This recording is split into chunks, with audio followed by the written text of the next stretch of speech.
मुंबई-आग्रा महामार्गावर द्वारका सर्कल उड्डाणपुलावर 12 जानेवारी 2025 रोजी घडलेल्या अपघातात वाहनात 5 प्रवासी मृत पावले असून 16 प्रवासी जखमी झाले आहेत.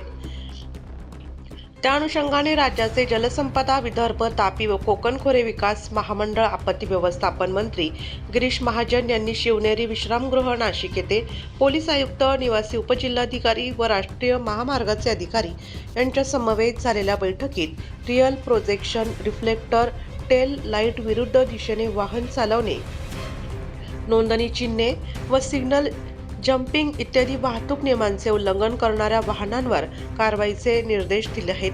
त्यानुसार 13 ते 19 जानेवारी 2025 या कालावधीत राबवण्यात आलेल्या मोहिमेअंतर्गत 627 वाहनांवर कारवाई करण्यात आली असल्याची माहिती नाशिक प्रादेशिक परिवहन अधिकारी यांनी प्रसिद्धी पत्रकान्वये दिली आहे. या मोहिमेत रिअर प्रोजेक्शन असलेल्या 23 वाहनांवर, रिफ्लेक्टर, टेल लाईट नसलेल्या 580 वाहनांवर, विरुद्ध दिशेने वाहतूक करीत असलेल्या 14 वाहनांवर व मालवाहू वाहनातून प्रवासी वाहतूक करणाऱ्या 10 वाहनांवर अशा एकूण 627 वाहनांवर कारवाई करण्यात आली.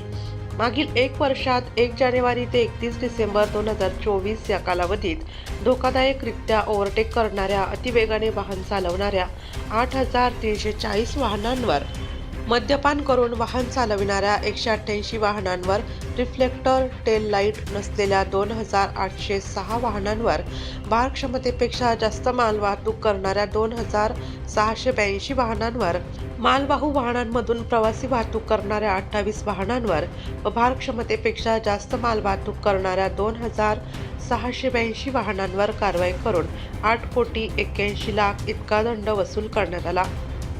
यानंतरही ही मोहीम सुरू राहणार असून जिल्ह्यातील सर्व वाहन चालकांनी वाहतुकीच्या नियमांचे काटेकोर पालन करावे, असे आवाहन नाशिक प्रादेशिक परिवहन अधिकारी यांनी केले आहे.